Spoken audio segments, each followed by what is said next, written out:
You're listening to the Juice Monkeys podcast. Where'd you find this? All right, guys, what's up? This is episode 40 of the Juice Monkeys podcast. Joining us today, we have a very special guest, Greg Sirico, the head coach of Odyssey Jiujitsu. How you doing, brother? I'm good. How are you guys? Fantastic. Super excited to have you on. Very excited to finally have a black belt on the podcast. The first. Interested to see your journey through this. I mean, we're purple belts. We've seen some stuff, but definitely looking forward to hearing what you have to say. Sure. Of course, man. And that being said, too, we're going to get to like the juicy stuff later on. We'll get to the controversy, but really we are interested in hearing your whole upbringing, your whole start, your mindset, your mentality behind jiu-jitsu. We just want to hear the love of jiu-jitsu. Get to literally the first, the first promotion they call it. You go from your belt that holds your pants up to the white belt. Like we want to hold out, or we want to hear that whole thing. And so that being said, we'll get to that whole controversy later. What was that first step for you in jiu-jitsu? So a buddy of mine, James, he's been doing jiu-jitsu for quite a while. And so when I first stepped on to doing jiu-jitsu, he's like, oh, you should try this thing. I was like, oh, I don't know. I did judo as a kid. So like grappling wasn't completely nuanced to me. But I got into high school and I was like more interested in hanging out with my friends and hanging out with girls than I was doing like anything else. Like, that sounded like more fun. Just like every other kid, you do martial arts as a kid, and like some people like get to their teenage years and they break off and do other things. So I kind of abandoned martial arts for many years. And then, went to high school, went to college, got super fat. And I was like, all right, this is not going to work. I was like, let me get back in shape. Started working out a little bit again and kind of got back a little bit more in shape. And then I was like, this is, like running sucks. I was like, I don't want to do this. This is boring. So my buddy's like, well, why don't you try jiu-jitsu? I was like, all right, I don't know. We'll see. And at the time, I was like kind of not sure what I wanted to do, but like, I have watched a few, old UFC fights. I was like, that kind of looks cool, but let me see what it's about. So we went to his academy. And there was like a little, room in the basement that was kind of like a drilling room where you can kind of warm up before class and hang out and just kind of, shoot the shit and go over some stuff. So he's like, all right, we're going to play a game. I just want you to pass my guard. And I was like, I didn't know what the guard was at first. He explained it to me. He's like, just get around my legs. Just pin me. I was like, okay. And I outweighed him by, I don't know, like 60 pounds or something. So I struggled for 4 minutes. I was like, this is fucking miserable, but amazing at the same time. I was like, why can't I hold you down? You're like the size of a toothpick. Like, this is annoying. Then he started throwing up these like arm bars out of nowhere. And I was like, okay, whatever this black magic is, I have to learn this. I was like, there's like some fucking wizardry here that I have to understand. So I was hooked from day one, started training and like never stopped after that. I think that was like 2006 or 7, or I don't even remember when. It was just around that time period I started training. Can I ask what belt or what rank was your buddy when that happened? I think he was either a new purple or a late blue. I forget. Gotcha. So he was like a belt, he was like a belt or two above. And and then I was like, this is way too cool not to start that. And What's interesting is that very first academy that I started at, some of the guys I've met there are like, which is so crazy. That's why I kind of love this. Is like they're people I still actually am friends with. Like my buddy Alex Eklund, I think we both started as white belts together. He owns Master Sky Jiu-Jitsu in New York, in New York City. My buddy Bruce Singer, I think he's won Master Worlds as a black belt a couple of times. He lives in Florida, is a good friend of mine. And so like I've met some really good connections through jiu-jitsu that I still have today. And I think that's kind of one of the cool things about it is that you build these very lifelong relationships that kind of go beyond the jiu-jitsu mat. I think that's very important, right? The art is one thing, but like it transcends off that where, some of the people that I trained with, whether they're students of mine or peers or whatever, even people I've competed against, that they're friends of yours that I really consider like friends. Like I go out of my way for them and we'll hang out, we'll have dinner together, we'll shoot the shit, we'll give each other advice, sometimes on really serious topics. And I think that that's something that it's one of the things I love about jiu-jitsu is that it transcends beyond just like, oh, I'm going to beat you up on the mat. Like you really do kind of like create this unique bond. Unless you've done jiu-jitsu before, you kind of don't understand it. That those people are very special to you. That's why like Yeah. On the NFC podcast, I really said like this jiu-jitsu kind of versus the world kind of mentality. And I really do think that that is very palpable. Like you guys, for example, you guys compete against my students, and that's great and all. But at the end of the day, like you guys are, jiu-jiteros. Like I look at you guys as jiu-jitsu like practitioners and athletes. So like at the end of the day, like you guys are on the same squad as I am, so to speak. 100%. Mm-hmm. I love that mentality. I know Nate can speak on it too. We've been all around. Nate's, we both come from Maine, but we trained at different gyms, started in the same gym. Yep. Got friends all over the place now. It's funny. You kind of have a similar experience because he actually got me into jiu-jitsu. And it was just a little free training session we did on Sundays. And his dad was the teacher. And I remember that because he was, not old. Maybe late 40s. I don't know. But I was a young teenager. And I remember he said the same thing. He said, just pass my guard. And he flipped me over and rolled me over. And really what I came out of that was with like, if I stick with this, I could do that to somebody else. And that was all it took. I was hooked from day one as well. That was, yeah. Yeah, there's a lot of very powerful principles in jiu-jitsu that I think, as an academy owner and a black belt, that I try pushing way beyond like all the technical stuff is that, what about like the average guy who, like has a tough life, does jiu-jitsu, and it's like, well, what's the benefit of him? He's not going to be Gordon Ryan. He's not going to be, Giancarlo. He's not going to be he's not going to be Colabate. He's not going to be Tyne Dalpa, right? We know that. Okay. Well, what's in it for him? What's in it for him is a couple things. Number one is that he gets to connect with a group of people that are like-minded in terms of trying to better themselves every day. They're trying to be 1% better, regardless of what that is, right? So always trying to self-improvement consistently, trying to put themselves in a situation for growth. So jiu-jitsu is an interesting hobby, sport, art, whatever you want to call it, where you're constantly trying to refine your technique or try to understand how these things work, trying to intertwine different positions and systems together. And, you create this like little game for yourself. Like, okay, I got to do this. I got to do that. I got to survive. Even just surviving sometimes is worth so much, right? Like, you have a tough day at the office. You go onto the mats with your training partners and your friends, and you're like, man, it wasn't my best day, but like I just survived. You go home, and that changes your framework for how you handle your day. Mm-hmm. It's like if your boss was an asshole to you, it's not as bad, right? If your kid was bothering you, you're like, it's okay. I've gotten through the tough part of my day. This is easier to handle. So those are some of the things that I try to employ at our academy, that like, regardless of whether you're like DK, Amon, all the other guys up there, or whether you're just like, no, I just want to learn this and like kind of be around the team and better myself, there is a path for you in jiu-jitsu. So that's why I really do think that like I want jiu-jitsu to kind of like spike and really hit some plateau, some real big peaks, not plateau, sorry, some real big peaks. Yep. So we can kind of grow the sport, because I think that it's something that I'd love more kids to do. Like, why are kids at the age of 5 and 6, they're doing fun sports, they're playing soccer, they're playing baseball, basketball, stuff we grew up with, but why are more of them not doing jiu-jitsu?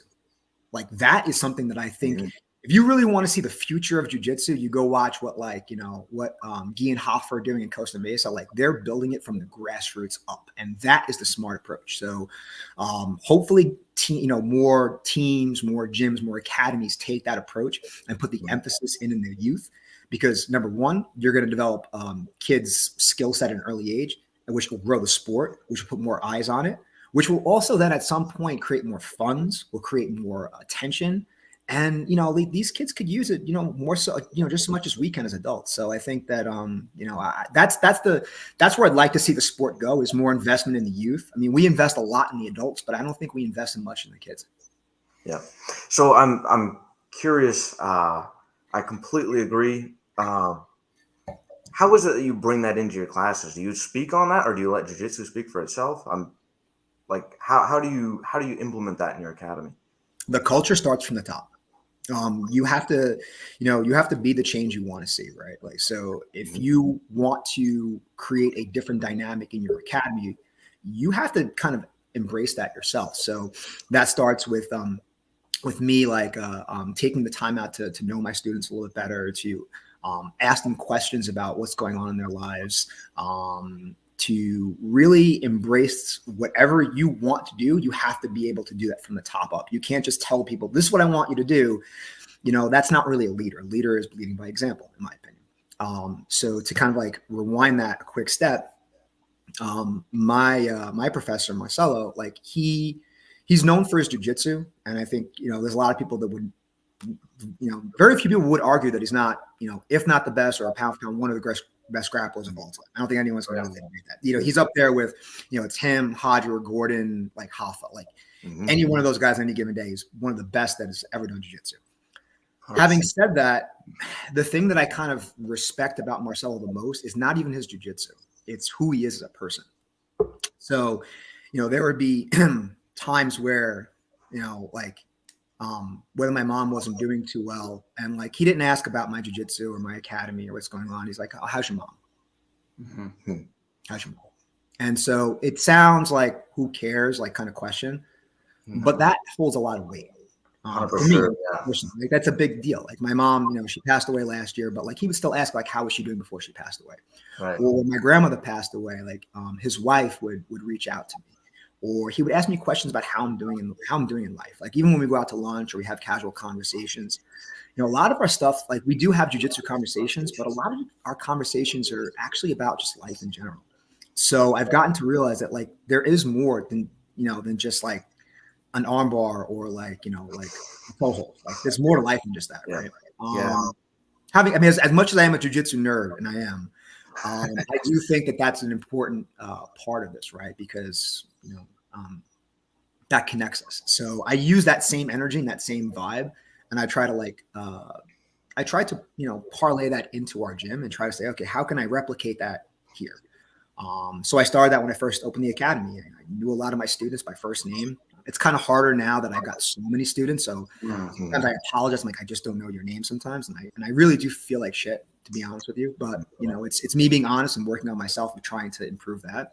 But it's knowing my students, knowing, their backgrounds and where they're from, whether that's like Chris Williams, or I'm just mentioning names like, Lee Anderton, two of my first students, I know them. I know their wives. I know like a lot about, what they do for a living. I know about their injuries, their qualms, their ups, their downs. Very invested in them as people. Right. And I think that that's something I try to put into my staff or my high level guys. And they try to take that same culture and display that to the new white belts. And the theme or the goal is to consistently push that forward. It's like, okay, you take that culture and you embed it in the white belts, and the white belts become blue belts and they embed that same culture. And it becomes like a very intoxicating place in a positive way. Yeah.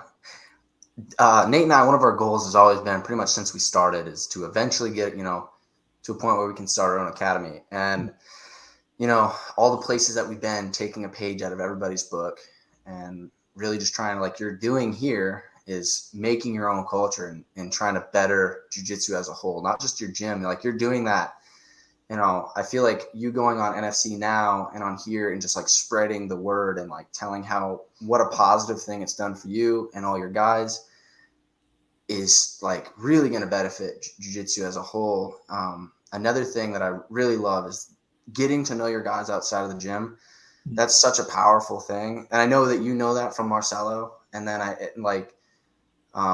your guys, I'm sure, appreciate the hell out of that. I know it's like one of the most powerful things. Yeah, that's definitely something from gym to gym. That's one of the most standout factors, to be honest. There's no way to state how important that is, I think. I feel like it just shows how much you care as a coach. Yeah. Yeah, you have to be. I mean, you at some point, if your goal, you have to be still focused on your goal. If your goal is to grow an academy and grow jiu-jitsu, well, then you got to start, being a little selfless, Right. in the sense of like, saying, okay, I need to focus on my guys and I need to make sure that my room is correct. It's selfless and it's like, okay, that what is important, building the academy and growing jiu-jitsu. Okay. So then all my energy is focused on doing that. It's saying, okay, not say I don't care about my own jiu-jitsu, but it's like, what is important at the moment? And if I want to build a world-class program, then it starts by doing that. And actually my influence really, to be honest with you, has really been Guy Mendes, to be honest with you. He's my biggest influence when it comes to, like, I look at him with a very, watchful eye of every little thing he does, and everything is purposeful, everything is strategic, everything is tactical, and there's a reason for everything. And so really take that into very serious consideration, not just from like a program development of like technical instruction, but also from like, how he views his students, how he views like the growth of jiu-jitsu, and all these different little things that are very important. So take from a lot of different people. I took some stuff from Guy Mendes, took some stuff from Marcelo. I take some stuff from John Danaher that I think is super important. So it's like I try to take it, what works for what I want to do. And that would be the advice I'd give to you guys as you start to build your own program one day, is to have a vision of what it looks like from a 10,000 feet perspective, and then go back to runway and say, okay, this is the vision. How do I get there? What are the marks I'm trying to hit? Okay, I need to make sure I hit these 3 things: culture, number of students, retention, whatever it is. Like you have benchmarks you're trying to hit, and you consistently work on that. And you're always kind of, refining it as you go. It's never this is the way it is. Like you might go through it and 6 months later, like, there's something wrong with this process. Let me improve it. And that's fine. And then, there are things I did in year 1 at my academy that I don't do now. And that's not because it's not because I didn't like it. It's just because I felt either I found a better way to do it, or it wasn't right for this iteration of the business. So for you guys, it's sticking to the vision of what you want. Really quick. So you mentioned your first academy, or where you started jiu-jitsu. Where was that, and when? How many places have you been in between? And then you went to Marcelo. Like, what was that look? What did that look like? Sure. So I started with. Are you guys familiar with Brian Glick? Do you know who he is? No, I don't, to be honest. So he's one of Renzo Gracie's black belts. Actually, he's a good training partner for John Danaher's. If you Google him like afterwards, or you go look on YouTube or on Instagram, you'll find like a lot of John Danaher's stuff. Like he'll always put Brian in. He's a big part of that blue basement culture. Fantastic, world-class level black belt, man. I learned a lot from him. Went from white, blue, and purple for him. And then at purple, I started working in Manhattan because his academy was in Brooklyn. So I was working in Manhattan most of the time. And by the time I would get back home, it would be so late for training. So I was like, all right, I need to find something that's a little bit closer to my job. So at the time, my wife, I made a stop in between training with Brian and training with Marcelo. I went to Vitor Shaolin's for a little while. And so it wasn't the perfect fit for me personally. But not that I have any, nothing negative to say, it just wasn't the good fit for me, which is fine.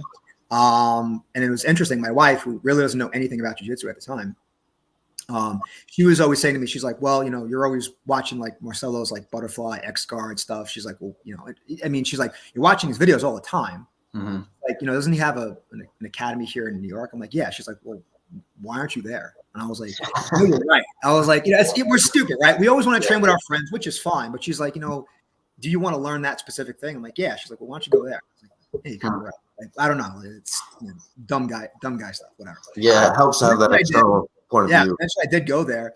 And, he's got like, you look in the room and you look around, you're like, holy shit, there's like 20 like world-class black belts here. Like you feel intimidated at first. Yeah. And I remember going there and I didn't even take a class. I didn't even train. I just want to watch the class and see what it was like, the vibe, the kind of feeling of it.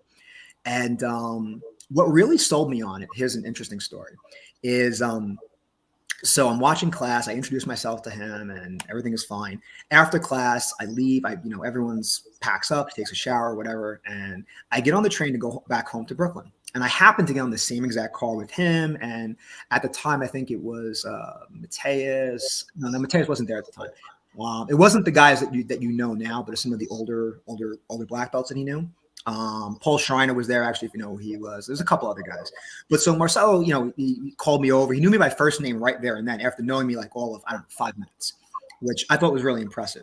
And so I was like, okay, so because when someone knows your name, this is a little cue for you for a business. If you know someone's name, it's going to feel good. So it's just so true. So anyways, so I go over to him and so he says, oh, we're going out for dinner. Do you want to join us? And so I'm like, what?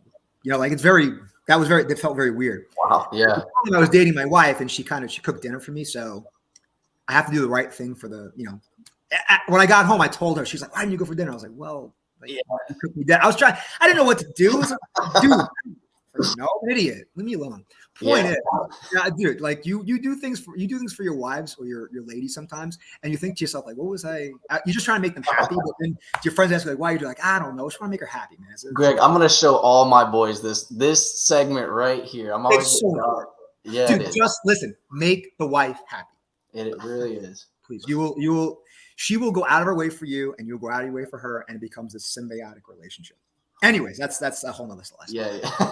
But, point is that he invited me out for dinner, and I said, and I was kind of blown away by that because it's like, like you're like best grappler in the world at this time. You don't have to hang out with me. I'm like some rando purple belt that isn't even a member of your academy. Let's be honest here. Why do you want to take me out for Chinese food? Right. But that moment stuck with me. And that's just kind of how he was. He was just very open and loving and honest and very communicative and very warm.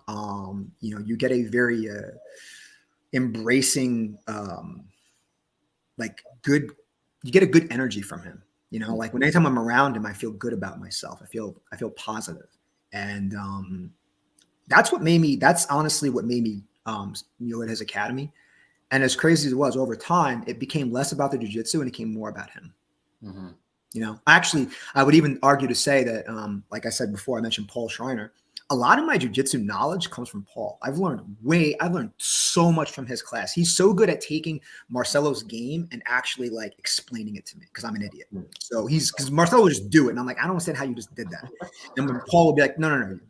He just does things sometimes. Like, here's what he's doing. So he would articulate to me very well in my, dumb brain, to be honest with you. But that was kind of the dynamic.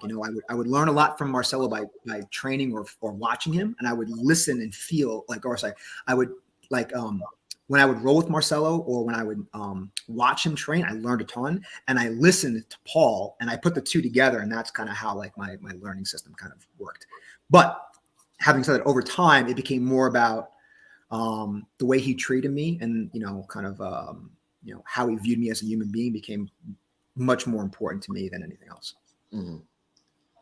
Yeah, that's really interesting. So I will say, like, back to what we were saying about coaches investing in their students, I do feel like that has been some of the best learning times of my life is when I know the coach is investing in me.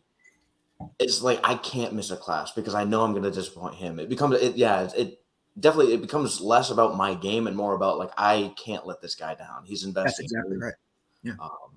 And what's crazy is we feel the same way as coaches, which is crazy. So just to let you know how we feel on the other side. I mean, I can't speak for your coach. I'm sure they feel the same way, but like we feel that way. Like I feel like, for example, I'm going to teach tomorrow's 7 p.m. class, and we're going to go over daily Heva guard, just as an idea. Like my prep for teaching that class starts at like 12 o'clock in the afternoon. Mm-hmm. I don't just like wake up like, I'm just going to go teach a thing. Like I go over specifically what I'm going to do, what are the details I want to cover. I'll watch it done by specific high level people. I'll watch instructionals that I feel articulates it the way I want to. I will think about the questions that I'm probably going to hear. And even after all of that, I want to make sure I give my students the best, just like I want the best from them. It should be like that, good relationship back and forth. I try to give them as much as I can. It's like, I think sometimes as an academy owner or an instructor, the student per se only sees that 60 minutes of like instruction and that's it.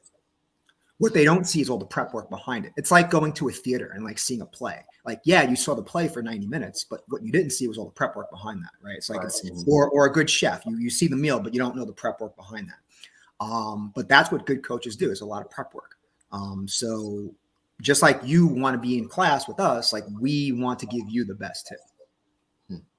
What do you do for family jiu-jitsu balance? Because it sounds like you put I'm not going to say everything, but 99% of your life in jiu-jitsu. How do you balance that family life? This is a question for me, really. Good question. Bourbon. Yeah. I'm being like, there's a little bit of hint of seriousness in that, but I'm joking around. I think it really comes down to the family dynamics. Mm-hmm. And this is like anything else, right? It's believing in the team that's important. So at the end of the day, your wife or your significant other, it could be your boyfriend, your girlfriend, your husband, your wife, whatever it is. They have to believe in that same philosophy, and they have to be with you. That's very important. You can't have somebody that's on your side that doesn't understand what your goals are and that you need their support in order to hit that. And it's vice versa too, right? It'd be the same thing for your wives or your husbands or whatever. Like, you have to think about it from that aspect too. It's like, well, I have to support them in order for them to hit their marks too. So it's a very it's a give and take relationship on both ends. So you need someone that is going to understand that if you want something to be good, you have to be obsessed about it. And does that struggle sometimes with, family dynamics of like, me and my wife are married now like 5 or 6 years, but we never went on honeymoon yet. So that's kind of an interesting thing. We don't really go on too many vacations. We try to. We spend some time, on the weekends. We'll go out, we'll try to do something. But to be honest with you, there are times I'm like, hey, we're going to do something. We're going to watch a movie together at home. And all of a sudden I get caught up in a conversation with my students. And then before you know it, she's sitting there just like, yeah, you're watching AOJ Plus. I'm like, yeah. Yeah. So it's just, it's part of the thing, man. Like, so she doesn't train also, right? No, she doesn't. She does not. And in some ways I kind of like it, in some ways I don't. Like, do I wish she did? Sometimes, yes. But I think the good thing is that, she loves seeing the success of the academy or me and the students or whatever. So she's very heavily, invested in that, as opposed to the specific jiu-jitsu art itself. And it's kind of good because I think I spend so much time there that like whatever free time I do have with her, it'd be nice if it was a little bit different. Even the few hours here and there I get, it is nice that it is kind of separate. So I do kind of like that in some sense, to be honest with you. It's cool. I mean, like, yeah, I understand what you're saying about like you like having the change, but it sounds like she's really attentive and listens to like just her bringing up the Marcelo thing and like, oh, you watch a lot of his stuff, you should go train with him. I've noticed quite a bit of that. My wife doesn't train yet. She plans to eventually. We just had a baby coming on 9 months now. Oh, congrats. So, thank you. So it was funny. She like started training and then 2 weeks later we found out we were pregnant and we were like, ugh. But that's good for you though. Yeah, it is. I can't wait to get him started up in it too. But I noticed like, she doesn't train, doesn't get the, the coaching, but she's picking up on stuff like, just from hearing our conversations and watching like The Ultimate Fighter or just seeing jiu-jitsu matches, like, while I'm watching them or something. It's really, it's pretty cool to hear it and see it and just see the, what's the word I'm looking for? The similarities, Yeah, even at like matches or tournaments, like she'll say things that like I'm just like, oh, you do pick that up. That is interesting. It's crazy. Yeah. She's like, there's like, I forgot what it was. There was one sequence. I don't even remember. I just remember hearing when she said, I think someone was like passing someone's guard and the person saw it. She's like, wasn't the back exposed there? I'm like, yes. Wow. That's awesome. She's like, that's right. I was like, yeah, exactly. I was like, that's so cool. Yeah. I was like, that kind of made me smile for a quick second. So. Yeah, that would. That's really cool. So you've been training. How old are you, real quick? 40. I'm gonna be 40. What year is this? 2023. I'm gonna be 43 in like a month. And you said you've been training for 15, 16 years? Yeah, dude. I honestly I don't even remember anymore. I think now there comes a point in your jiu-jitsu where you just stop counting the years. Yeah, that happened right around like year 10. I was just like, I don't care anymore. I don't. Yeah, it's just like if I had to really think back, it is sometime like in 06 or 07 or something like that. I don't exactly remember because at that time I was just so obsessed. I didn't care about counting months or years. I just liked it. I didn't even care about belts. I just wanted to like learn cool shit and like learn cool skills. Like I was like, I'm gonna fuck about right. Yeah, that's sick. Trying to figure out a go. Were you about to say something? No, I was. So, oh gosh, how do I phrase this?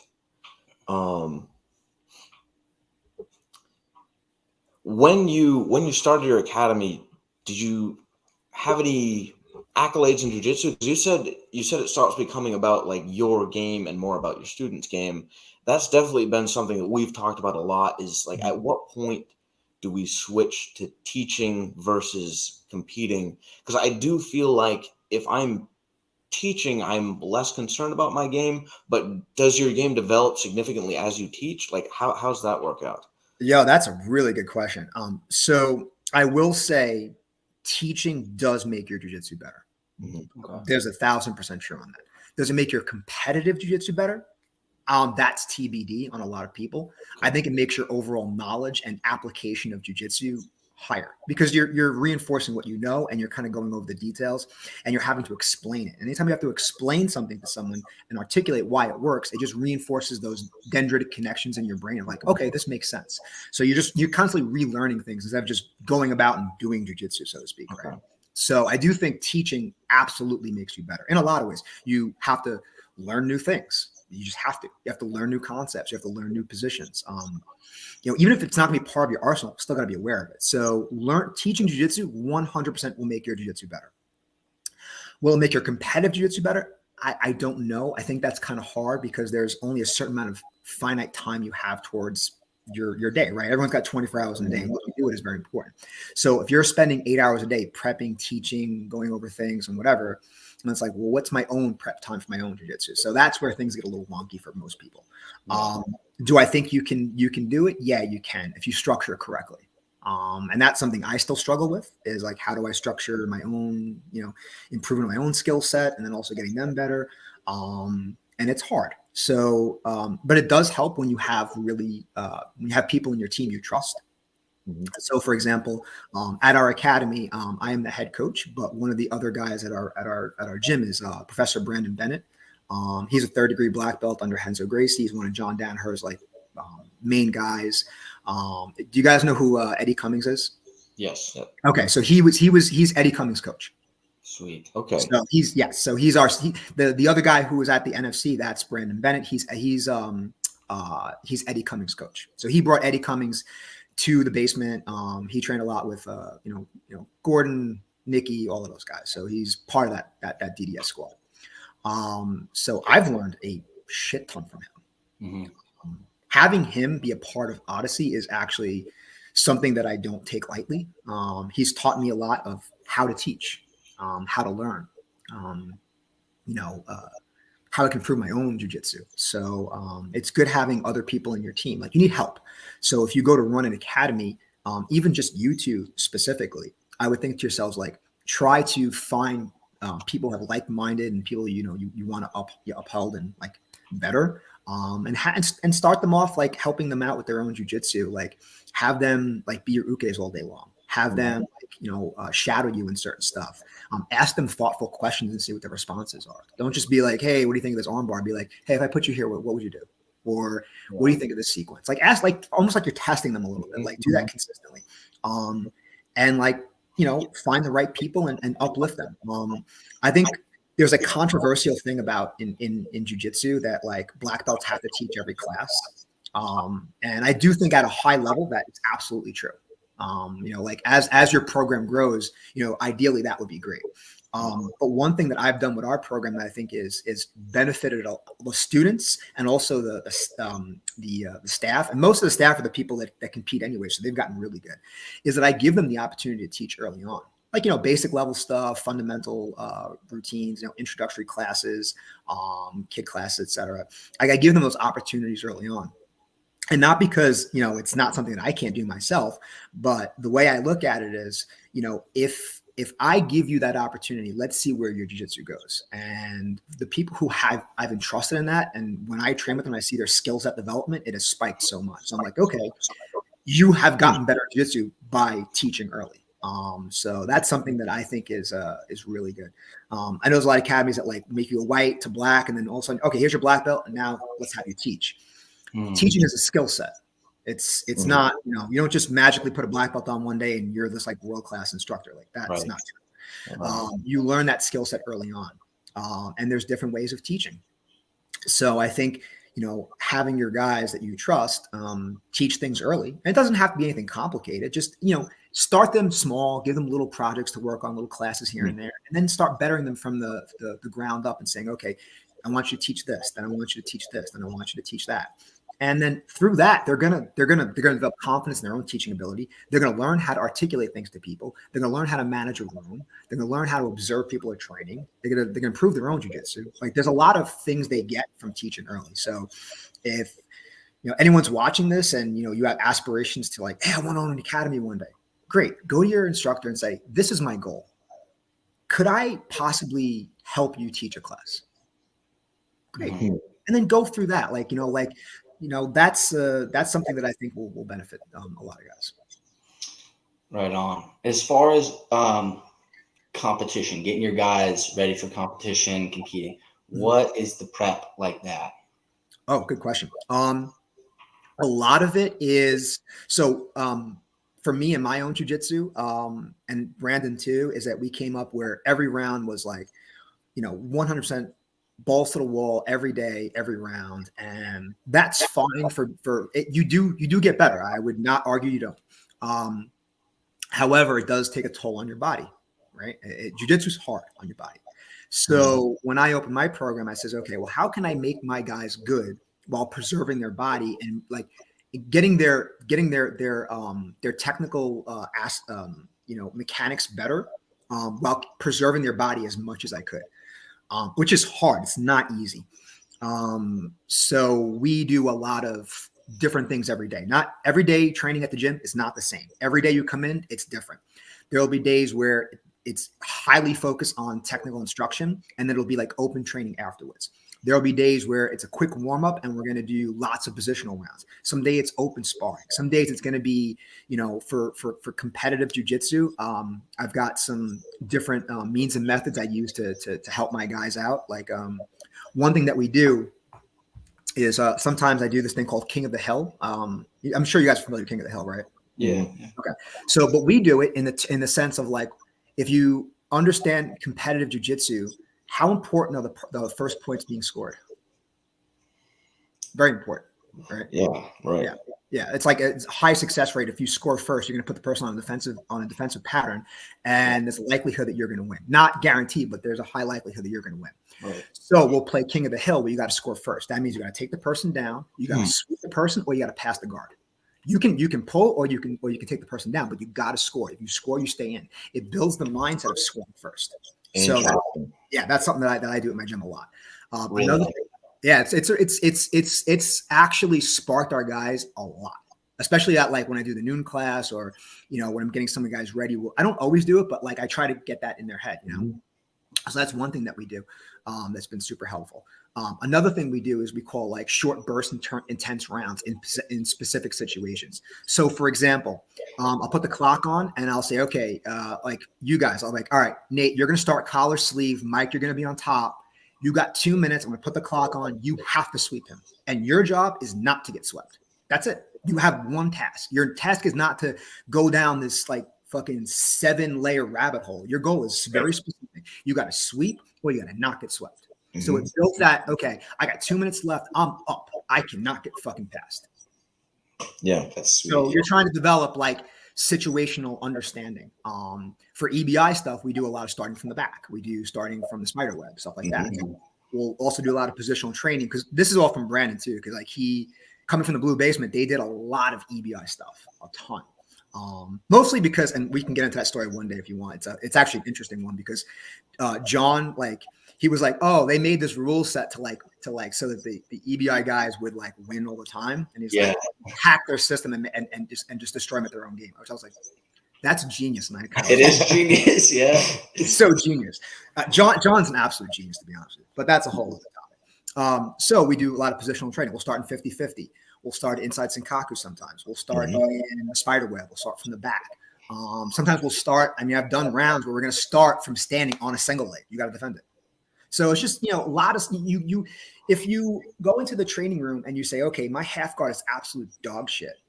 well, and you don't work on it. And that's the downside of open training, right? So me and you, we're going to train, we slap hands, bump fists, whatever, right? And I'm going to go to my dumbass game all the time. You're going to go to your dumbass game. And we just bang all the time with a dumbass game. You don't get better at a specific situation, neither do I. You don't get better at defending from the back. You don't get better at defending from the mount. You don't get better at playing half guard. I would transition from half guard to a game you want to play, a collar sleeve, a lasso spider, a daily heave, a reverse daily heave, et cetera, right? You're never going to get there because I'm forcing you to a certain place. You don't get to explore something. So we do things like that do help. We definitely have intense rounds that are super hard. We have like rounds that are a little bit easier. We do things sometimes. I do some drilling with my guys where I'll have them drill like a technique, whatever it is, wherever the sequence is. And then what I do is I'm like, okay, each time we do this, we're going to do positional training now, but I'm saying you're going to up the tempo each time and give them a different reaction. Your job is not to fight at all. Your job is to be a good training partner and give them resistance in certain positions and let them figure it out, cognitively, how the position feels. So we'll start in, let's say, for example, we'll start a knee cut. I'm like, okay, you got to frame the guard. Okay, and you got to try to come up on a single or whatever. So I'm just making a situation up. Or we're going to start in butterfly guard with the arm trap and with the belt grip. And you got to sweep the person. Person on top, you cannot stand up and run around. You got to play from your knees. And you jump around and do dumb shit. You got to do this. You jump around, you're out. But you got to do this. You got to be this training part. Then we switch top bottom. And then we up the resistance a little bit each time. So 20%, then 30, then 40, then 50. And then you feel the position. So it's, I think learning at zero resistance is okay to understand the mechanics of it. But where the real learning happens is somewhere, for me anyways, was always somewhere between 20% resistance and 50. That's where I actually made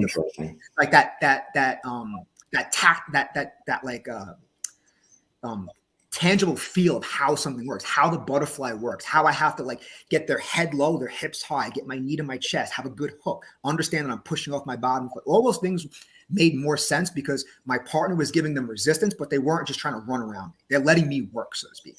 Then when I go live at I'm like, does this make sense? Yeah. No, that makes a lot of sense. I mean, that definitely, I've felt that in that when I'm rolling, it helps you understand why the coach focused on a certain detail the way they did. Because when you're going light and they're not resisting at all, that detail doesn't mean anything. It's not necessary. But then once they're resisting, that detail is the world of difference. Right. So, yep. I was rolling with one of our black belts the other day, and I did something, and then I was like, he's sitting there. He was just quiet, and I was like, I did something, but I don't know what I'm going to do with it. And he just sat there and looked at me. And I was like, all right. And then I finished the sweep, and he was like, there you go. Good job. I'm like, oh, okay, man. Just let me, it was funny just to see that dynamic there. Oh my God, that happens so many times. They're like, I've definitely done that with some of my students where they get in a certain position and they're just like, I don't know. And I'm just like, figure it out. Yeah. I've explained this a bunch of times. What do you think you need to do? And they go this, and I'm like, no. And then I'll frame or something, and then they go this way. I'm like, exactly. There you go. And now all of a sudden, I watch them do it in the open sparring later in the evening, and they're doing it no problem. Exactly. Yeah. That's how you. So you start with no resistance, understand mechanics, build it up a little at a time, and then you do it later on, in the evening. Right on. I love that. Earlier you mentioned to me, we were just chatting through Instagram, and you said that you do a lot of tape study for upcoming matches. So my question is I've heard some people say that they adapt their game around their opponents. They change certain things, and then some people don't even watch tape study. I'm just curious what your the reason behind tape study. Do you still play the same game that you guys are good at? Do you adapt to those opponents? Do you just be mindful? What's the idea there? A little contextual. I think you have to do a little bit of both. Should you abandon your game? Let's say, for example, okay. Nate, I'll give you an example. So I've only watched a few of your matches, but I know that you are pretty good at pressure passing. You like going around, you like long stepping or knee cutting. Is that pretty accurate? Yes. Yep. Okay.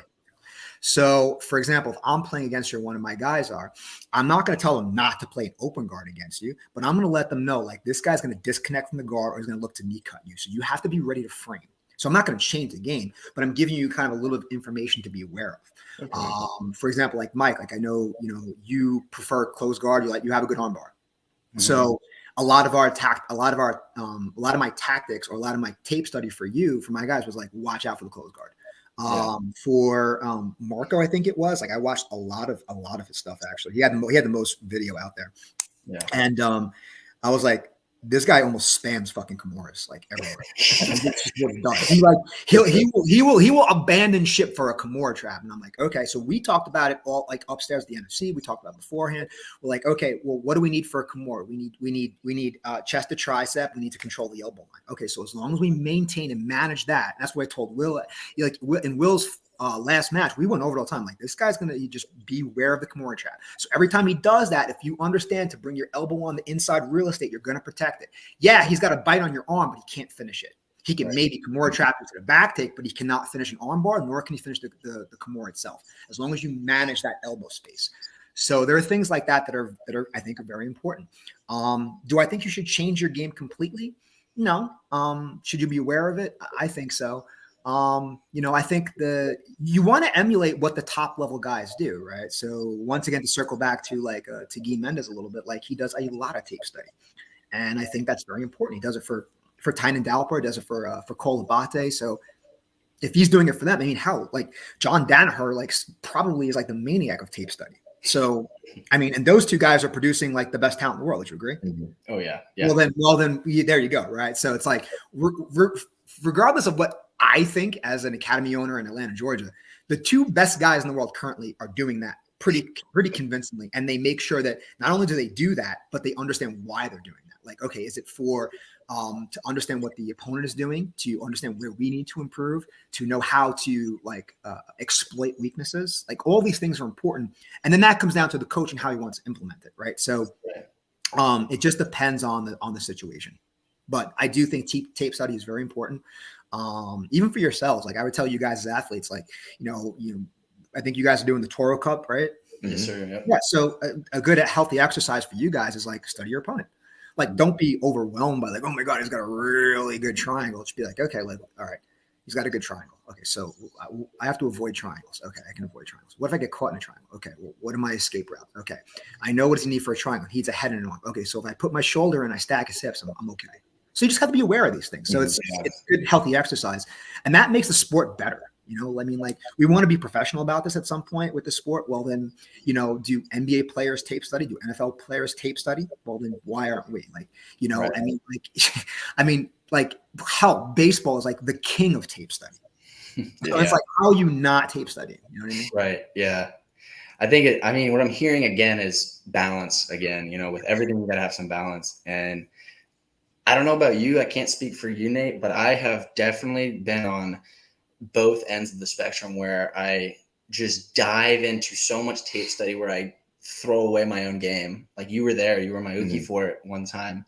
I fought this guy on a regional tournament, and then we went and fought at a Toro Cup, and all I was doing was studying his game and defenses against it. All right.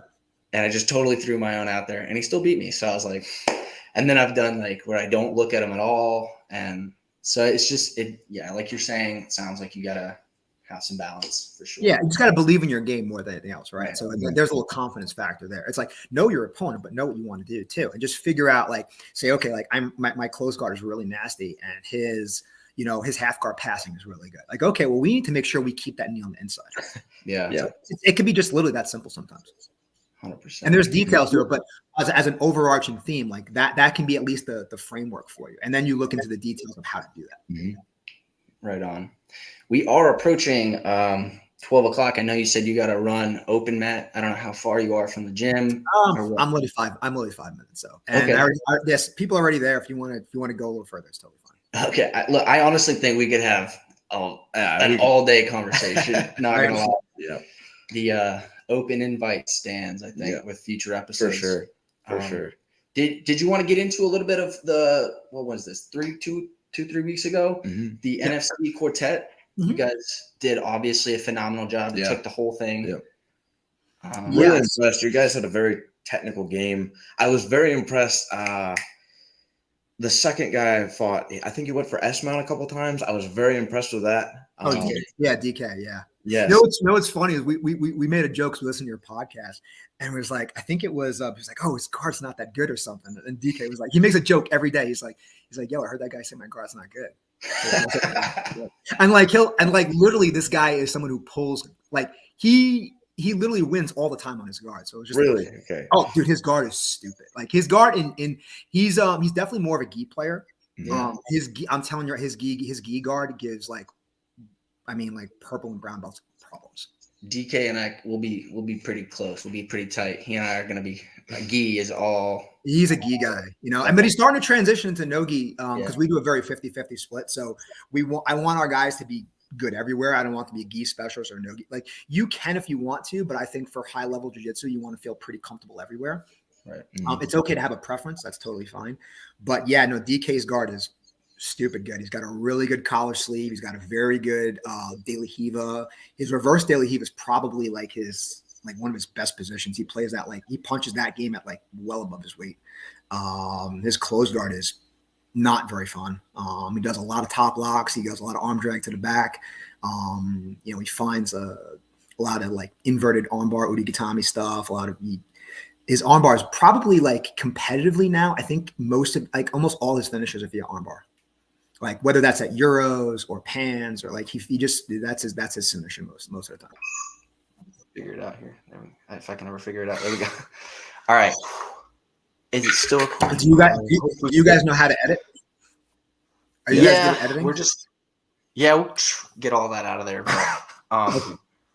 But, hopefully this is. We'll see how it goes. But yeah, I don't know how good this connection is going to be. I've never really used the hotspot on the phone, but I've done it for projects when I used to before I opened my own gym, and it's actually not bad. If you have a good like wireless connection. It's AT&T. It looks good. It's like do you have enough bars? I'm saying. Yeah, it's going between. It's fine. Then it's just as good. It's just as good as Wi-Fi, honestly. Okay, cool. Where were we? We're talking about DK. His guard retention, his De La Hiva actually, I think was. He's got a really good. He's got a really good reverse De La Hiva. He's got a really wicked close guard. Arm drag to the back, top lock position. His armbar is probably one of his better submissions. Competitively, that's what he. Whether it's Atlanta Opens, Euros, Pans, like he just he's very insistent on that armbar. He finds it from a lot of positions. So. It's definitely one of his better submissions. But yeah, he's really good. I think he's I low-key think he's definitely one of the top. He's definitely one of the top guys at our gym. What's crazy is honestly is even like when we talk about like the guys we put at the NFC quartet, like they're all blue belts, and all of them like they're I think their combined training, all four of them is like less than 10 years. Wow. Yep. Yeah. Like DK's been training 2.5 years. Will has been training 2 years, just 2 years, I think. Yeah, because he went from white to blue in a year because he took third at Pans. I gave him a blue belt. Then what's crazy is that like people don't understand like we're good in like our gi game is like not light years, but it's fucking disgusting. Like our gi game really? is wicked. Oh, dude, you do not want like those two guys. You put DK and Will with a gi on. It's just it's over. It's not very fun.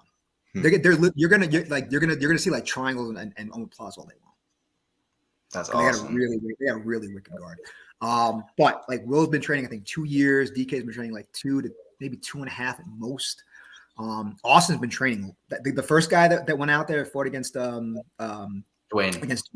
Yeah, I think he's been training like. I don't even know. It's less than 2 years now. He literally just got his blue belt. So, one of the things that I wanted to do was put a bunch of blue belts out there for a specific reason. Like, even though it was like, oh, you can do it to any belt rank. And my biggest fear was putting it against black belts or brown belts. To be honest with you, that's super elevated, really.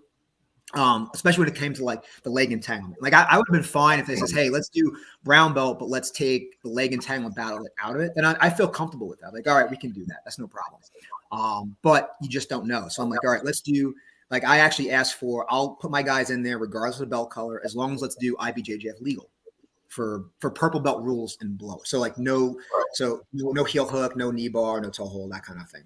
And I felt fine with it. Eventually, I'm going to put them in that format because I think that that's something we do at a program very well. Our leg locks are our leg lock game will be good, and I don't think people understand yet what the power of Brandon kind of can bring to that, especially with all his knowledge from with Eddie and Gordon. I mean, like it's just stupid. So that's that's down the future, not down the road. But I felt very comfortable bringing a bunch of blue belts. I said, let's just bring some blue belts.